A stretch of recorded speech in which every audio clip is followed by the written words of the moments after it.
सभी व्यूअर्स एवं लिसनर्स को मेरा प्यार भरा राम राम और नमस्कार। हम पार्ट 1 में बात कर चुके हैं हिंदू धर्म क्या है की बेसिक अवधारणा, य धारयति स धर्म। आज हम बात करेंगे हिंदू धर्म के सिद्धांत एवं जीवन प्रणाली। सिद्धांत या विचार हम कह सकते हैं, इसमें कुछ सिद्धांत आते हैं जिसमें सर्वप्रथम हम बात करेंगे ईश्वर परम शक्ति। वेदों के अनुसार ईश्वर या ब्रह्म एक परम शक्ति है। उसका न आदि है और न अंत है। उसका कोई उत्पन्न करने वाला नहीं है, बल्कि वह ही सारे संसार को उत्पन्न करने वाला है। वही सारे संसार का पालन करता है और उसी में संसार का विलय होता है। वह सारे चल अचल जड़ चेतन जगत में व्याप्त है। वह सारे संसार के कण कण में व्याप्त है। वह संसार के प्रत्येक प्राणी में, पेड़ पौधों में, वनस्पतियों में, पशु पक्षियों में और सारे जड़ पदार्थों में व्याप्त है। एक प्रकार से आधुनिक विज्ञान भी इस सिद्धांत को स्वीकार करता है, जिसमें प्रत्येक जड़ चेतन वस्तु एटमों से बनी हुई मानी गई है। दूसरा है ईश्वर का स्वरूप। वेदों के अनुसार ईश्वर का कोई रूप या आकार नहीं है। उसको किसी भी प्रकार से चिन्हित नहीं किया जा सकता है। उसकी कोई प्रतिमा नहीं है। ओम अक्षर ईश्वर का प्रतीक चिन्ह है। इसको ईश्वर का वाचक भी कहा जाता है। ईश्वर के अवतार। ईश्वर के द्वारा अवतार लिए जाने का सिद्धांत हिंदू धर्म की ही विशेषता है।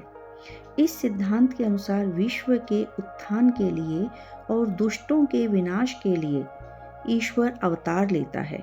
ईश्वर मानव, पशु, अन्य जीव अथवा प्राकृतिक शक्तियों के रूप में अवतार लेता है। वेदों में किसी भी अवतार का वर्णन नहीं है, लेकिन उत्तर वैदिक काल में ईश्वर के 24 अवतार वर्णित किए गए हैं, जिनमें प्रमुख 10 निम्न प्रकार हैं। प्रथम मत्स्य।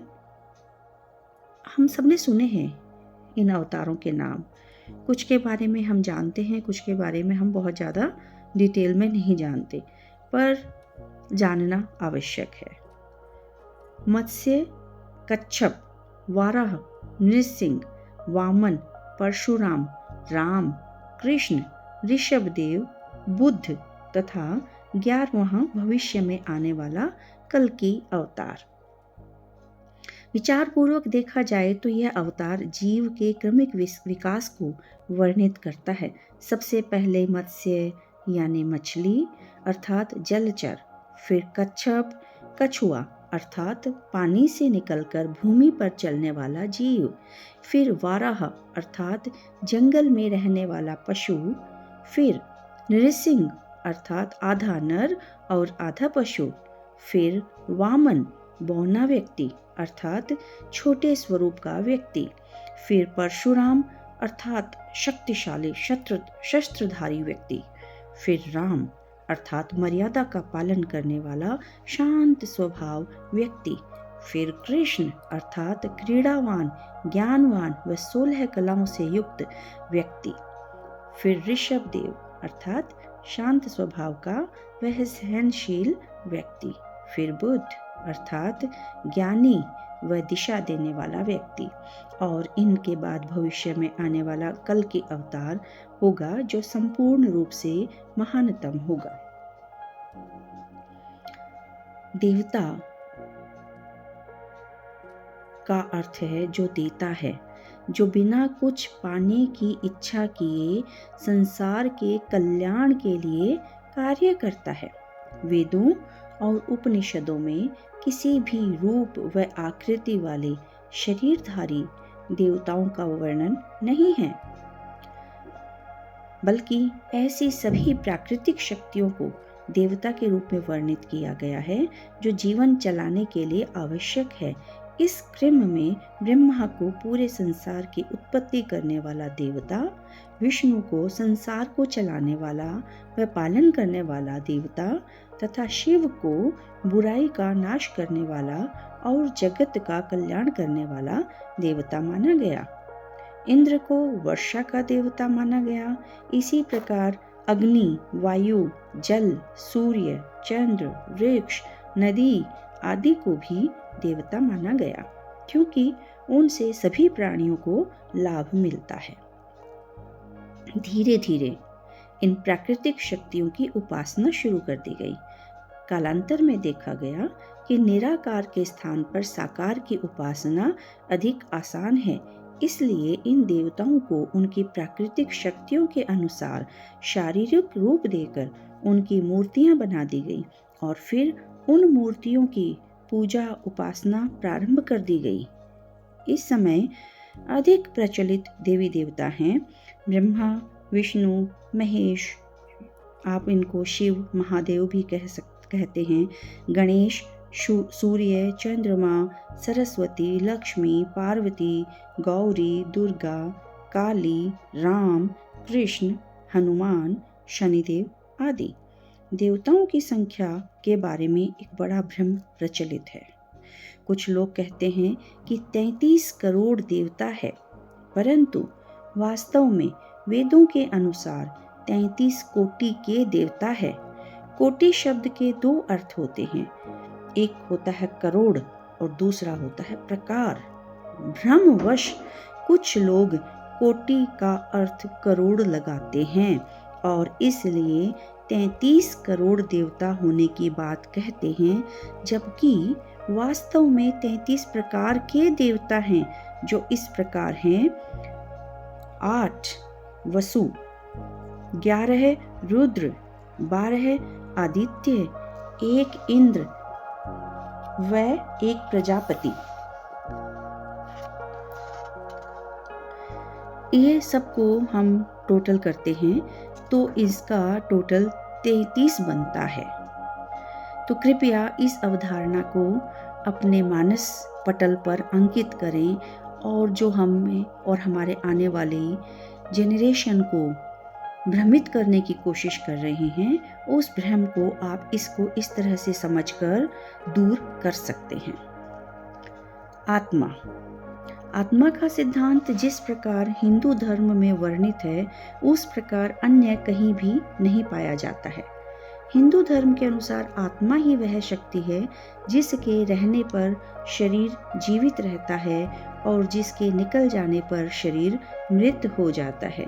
जिस प्रकार एक मशीन में सारे कलपुर्जे होते हुए भी वह तब तक काम नहीं कर सकती जब तक उसमें बिजली का प्रवाह नहीं होता, उसी प्रकार हमारा शरीर सारे अंग होते हुए भी तब तक निर्जीव है जब तक उसमें आत्मा न हो। यद्यपि शरीर नष्ट होने वाला है, क्योंकि जिसका जन्म हुआ है उसकी मृत्यु अवश्य ही होती है, परंतु आत्मा अमर है। शरीर की मृत्यु होने पर भी आत्मा की मृत्यु नहीं होती। आत्मा को न तो किसी हथियार से काटा जा सकता है, न अग्नि इसे जला सकती है, न जल इसे गीला कर सकता है और न ही वायु इसे सुखा सकती है।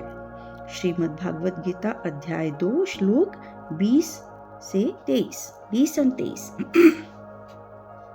पुनर्जन्म। यह सिद्धांत भी हिंदू धर्म के अतिरिक्त अन्य किसी भी धर्म में नहीं पाया जाता है। पुनर्जन्म का अर्थ आत्मा का एक शरीर से निकलने के उपरांत दूसरे शरीर में प्रवेश करना है। इसके अनुसार आत्मा जन्म के समय शरीर में प्रवेश करती है और मृत्यु के समय शरीर त्याग कर दूसरे शरीर में प्रवेश कर जाती है और उसका पुनर्जन्म होता है। जिस प्रकार व्यक्ति पुराने जीर्ण शीर्ण वस्त्रों को उतार कर नए वस्त्र पहन लेता है, उसी प्रकार आत्मा भी पुराने जीर्ण शीर्ण शरीर को त्याग कर नया शरीर धारण कर लेती है। यह पुनर्जन्म का चक्र 84 लाख योनियों तक चलता है, जिसके पूरा होने पर आत्मा ईश्वर में विलीन हो जाती है। यह पुनर्जन्म का सिद्धांत भी अच्छे कर्म करने के लिए प्रेरित करता है। अच्छे व बुरे कर्मों का फल मनुष्य को अवश्य मिलता है और इसीलिए मनुष्य को अपने जीवन में सदैव अच्छे कर्म करने चाहिए। प्रारब्ध, सातवां सिद्धांत है प्रारब्ध, अर्थात पूर्व जन्मों के संचित कर्मों का प्रभाव। इस सिद्धांत के अनुसार जब आत्मा एक के बाद दूसरे जन्मों में प्रवेश लेती है, तब प्रत्येक जन्म में उसके द्वारा किए गए कर्म संचित होते रहते हैं और अच्छे या बुरे कर्मों का फल अगले जन्मों में भुगतना पड़ता है। इसी का दूसरा पक्ष यह भी है कि संचित कर्मों के अनुसार ही अगली योनि प्राप्त होती है। यह पशु, पक्षी, मनुष्य आदि कोई भी योनि हो सकती है। अगली योनियों कर्मों के अनुसार ही प्राप्त होती है। इसलिए मनुष्य को मन, वचन व कर्म से सदाचार का आचरण करना चाहिए। मोक्ष अर्थात पुनर्जन्म के चक्र से मुक्ति। जब 84 लाख योनियों तक चलने वाला पुनर्जन्म का चक्र समाप्त हो जाता है और आत्मा का परमात्मा में विलय हो जाता है, उस स्थिति को मोक्ष कहते हैं। परंतु कुछ योगी, ज्ञानी और भक्त अपने योग से, ज्ञान से तथा ईश्वर की भक्ति से इस जन्म मृत्यु के चक्र से 84 लाख योनियों से पहले ही छुटकारा पाने में समर्थ हो सकते हैं। मोक्ष की प्राप्ति ही व्यक्ति का परम लक्ष्य है। व्यक्ति को अपने पूरे जीवन भर इस प्रकार कर्म करना चाहिए ताकि वह शीघ्र से शीघ्र पुनर्जन्म के चक्र से मुक्त हो सके और मोक्ष को प्राप्त कर सके। अब आता है ईश्वर प्राप्ति। हिंदू धर्म के अनुसार ईश्वर की प्राप्ति अथवा उसको अनुभव किया जाना संभव है, या शास्त्रों में ईश्वर प्राप्ति के विभिन्न मार्ग बताए गए हैं। उनमें प्रमुख है राजयोग, ज्ञान योग, कर्म योग, भक्ति योग, मंत्र योग, तंत्र योग, क्रिया योग, कुंडलिनी योग आदि। इन सभी मार्गों में मूल तत्व ध्यान एवं समर्पण है। ध्यान द्वारा हम चित्त को चलायमान करने वाले विचारों, भावनाओं और इच्छाओं को समाप्त कर सकते हैं। इनकी समाप्ति पर चित्त निर्मल हो जाता है। मन में हर समय उठने वाले विचारों, भावनाओं और इच्छाओं के कारण हम शांत नहीं रह पाते हैं और हर समय अशांति की स्थिति में रहते हैं। इसलिए मन और इंद्रियों पर नियंत्रण आवश्यक है। जिस प्रकार एक साफ जल से भरे हुए तालाब में भी यदि लगातार लहरें उठती रहे तो जल कितना भी साफ क्यों न हो, हम तालाब की तलहटी में नहीं देख पाते हैं। लेकिन यदि यह लहरें उठनी बंद हो जाएं, तो हम तलहटी देख सकते हैं। इसी प्रकार अपने मन के सरोवर में, मान सरोवर में विचारों, भावनाओं और इच्छाओं के कंकड़ डालते रहने से उसमें लहरें उठती रहती हैं और हम उसकी तलहटी में अपने हृदय के अंतरतम में स्थित ईश्वर को नहीं देख पाते हैं, अनुभव नहीं कर पाते हैं।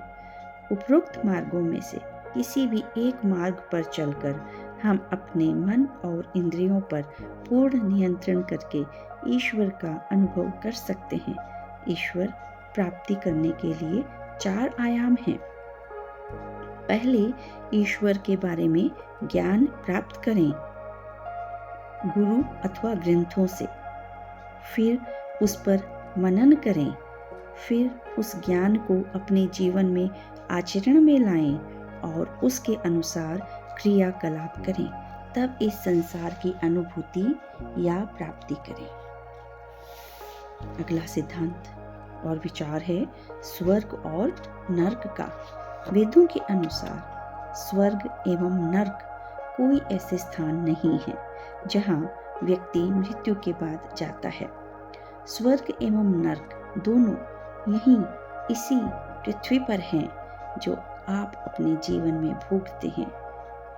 उत्तर वैदिक काल में स्वर्ग और नरक की परिकल्पना इस विचार से की गई है कि व्यक्ति अपने जीवन में अच्छे कार्य करे और नैतिक जीवन जिए तथा बुरे कर्मों तथा अनैतिक जीवन से दूर रहें। फिर इंसान के मानव जीवन के 4 लक्ष्य आते हैं। प्रत्येक व्यक्ति के जीवन के 4 लक्ष्य हैं: धर्म, अर्थ, काम, मोक्ष। उसे इन चारों लक्ष्यों की पूर्ति के लिए ही कार्य करना है।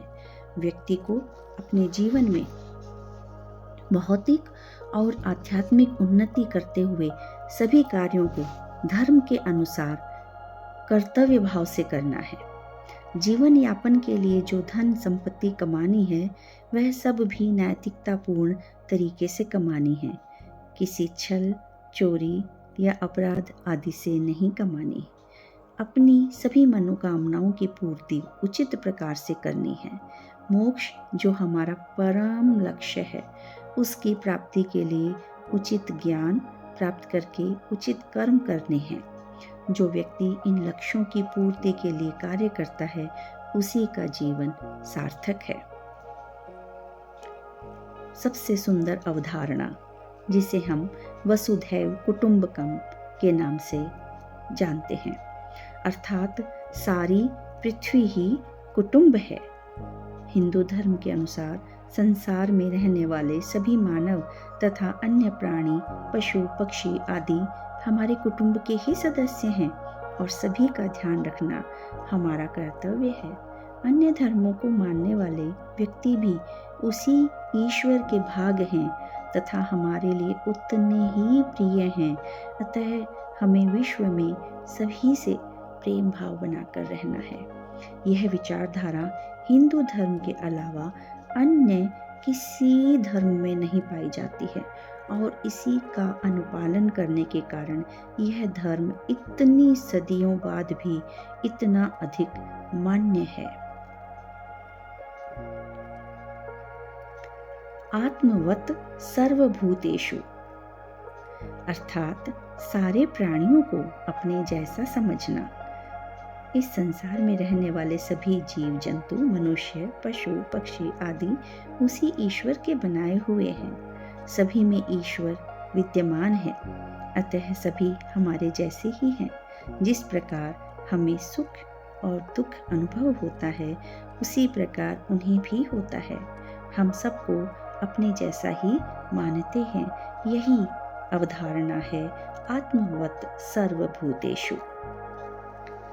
जियो और जीने दो, ये तो हम सब ने ही सुन रखा है ये सिद्धांत।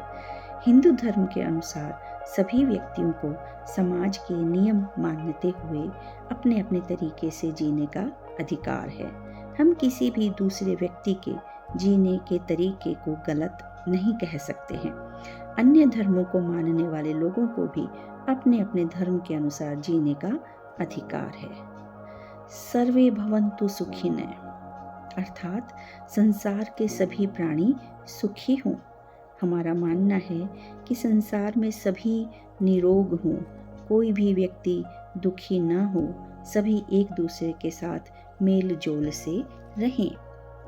संतोष परम सुखम, हिंदू धर्म के अनुसार व्यक्ति को जो मिलता है उसमें संतोष करना चाहिए और अधिक के लिए लालच नहीं करना चाहिए। इसी से वह सुखपूर्वक रह सकता है। ये अवधारणा भी बहुत ही प्यारी है कि कर्म की स्वतंत्रता। कर्म का अर्थ दूसरों को किसी भी प्रकार की हानि पहुंचाए बिना अपने लक्ष्यों को प्राप्त करने के लिए क्रियाशील होना। प्रत्येक व्यक्ति को कर्म करने की स्वतंत्रता है। प्रत्येक व्यक्ति अपने ज्ञान, बुद्धि और विवेक के अनुसार कर्म कर सकता है, लेकिन कर्म फल उसे भोगना ही होता है। निष्काम कर्म, हिंदू धर्म के अनुसार व्यक्ति को कर्म करने का अधिकार है, लेकिन कर्म फल उसके अधिकार में नहीं है। अर्थात व्यक्ति को अपनी पूरी समझ और सामर्थ्य के अनुसार कार्य करना है, परंतु उससे इच्छा अनुसार फल प्राप्त होगा या नहीं, इसको नहीं सोचना है। कर्मफल के लिए कोई लालसा नहीं रखनी है। कर्मफल ईश्वर के अधीन है, उसके लिए दुखी नहीं होना है। हम जो भी कार्य करें वह ईश्वर को समर्पित करें, इसी को यज्ञ कहा गया है। जब हम निष्काम भाव से कर्म करते हैं तब उसमें स्वार्थ भाव समाप्त हो जाता है और हमारे कर्म केवल स्वयं के लिए न होकर समाज के लिए होते हैं और हम दीन दुखियों की सहायता बिना किसी स्वार्थ भाव के करते हैं। पूजा पद्धति की स्वतंत्रता।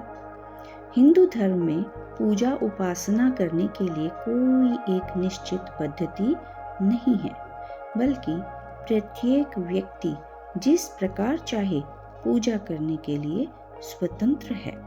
पूजा की बहुत सी पद्धतियां हिंदू धर्म में प्रचलित हैं। उनमें से कोई भी पद्धति चुनने के लिए व्यक्ति स्वतंत्र है। व्यक्ति किसी भी देवी देवता की अथवा किसी भी अवतार की पूजा करने के लिए स्वतंत्र है। हिंदू धर्म में पूजा उपासना न करने की भी छूट है, यानी यदि कोई व्यक्ति पूजा उपासना नहीं करता है तब भी कोई आपत्ति नहीं है। हिंदू धर्म में कोई विशेष कपड़े पहनना या विशेष चिन्ह लगाना आवश्यक नहीं है। धर्म के लक्षण क्या हैं? मनुस्मृति के अनुसार धर्म के 10 लक्षण बताए गए हैं। प्रथम लक्षण है धृति, अर्थात सहनशीलता, विपरीत परिस्थितियां होने पर उनसे विचलित न होना बल्कि उन्हें सहन करना और अडिग रहना। क्षमा की भावना, दूसरे की त्रुटियों को क्षमा करना। फिर है दमन, अर्थात अपने मन पर नियंत्रण करना। अस्तेय, चोरी ना करना, अर्थात जो वस्तु हमारे लिए नहीं है वह न लेना। शौच, अर्थात आंतरिक एवं बाह्य शुद्धता, अर्थात शरीर के साथ साथ अपने विचारों, भावनाओं और संस्कारों को शुद्ध रखना। इंद्रिय निग्रह, 5 ज्ञानेंद्रियों और 5 कर्मेंद्रियों पर नियंत्रण ही इंद्रिय निग्रह कहलाता है। धी, बुद्धि, विवेक शक्ति, अर्थात क्या अच्छा है और क्या बुरा है, क्या करना चाहिए और क्या नहीं करना चाहिए, क्या लाभकारी है और क्या हानिकारक है, इसका निर्णय करने की शक्ति विवेक शक्ति है। विद्या, ज्ञान 2 प्रकार का होता है, आत्मज्ञान तथा अन्य सभी प्रकार का ज्ञान। आत्मज्ञान को विद्या कहा जाता है और अन्य ज्ञान को अविद्या कहा जाता है। आत्मज्ञान का अर्थ है इस बात का ज्ञान कि हमारा शरीर, हमारे सारे अंग, 10 इंद्रियों, मन, बुद्धि, भावनाएं आदि सब नष्ट होने वाले हैं, परंतु हमारे अंदर जो आत्मा है वह नष्ट होने वाली नहीं है, वह अमर है। इस बात को समझकर उसके अनुसार जीवन यापन करना ही आत्मज्ञान है। सत्य की अवधारणा, मन, वचन और कर्म से सत्य का पालन करना। अक्रोध, क्रोध पर नियंत्रण, अर्थात विपरीत परिस्थितियां होने पर भी क्रोध न करना। जिस व्यक्ति में ये लक्षण होते